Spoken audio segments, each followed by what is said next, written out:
In today's video, I'm going to teach you how to change your default workflow user in Salesforce. Before we begin, a quick note on what this setting actually does. The default workflow user is the fallback identity Salesforce uses for certain automated actions when there isn't a specific running user available. It helps ensure that process-related emails, field updates, and logs show a consistent, authorized user behind the scenes.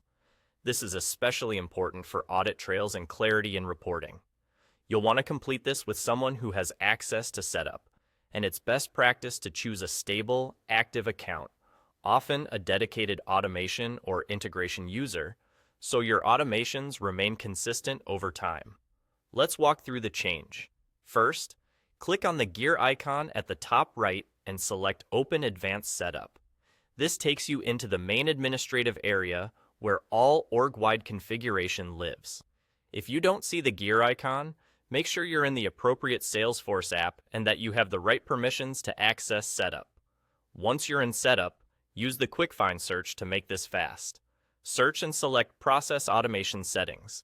This page centralizes key options that govern how your automated processes behave across the org.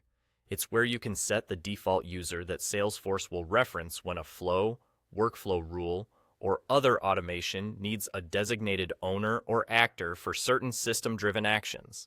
On the Process Automation Settings page, look for the field where you can enter and select the default workflow user. Start typing the user's name and pick them from the lookup so you're selecting a valid, active user record. Choosing someone who is always going to be active in the organization is important. If the user becomes inactive later, you may see gaps in ownership or confusing audit entries. Many admins point this to a non-human, licensed automation user to keep things consistent and traceable.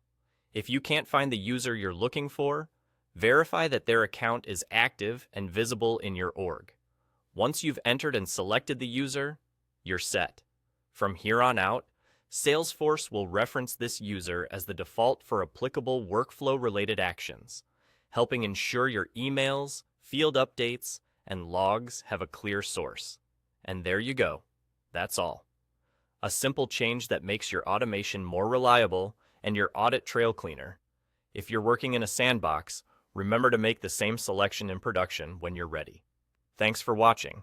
And if this was helpful, consider keeping a note of which user you chose so your team stays aligned.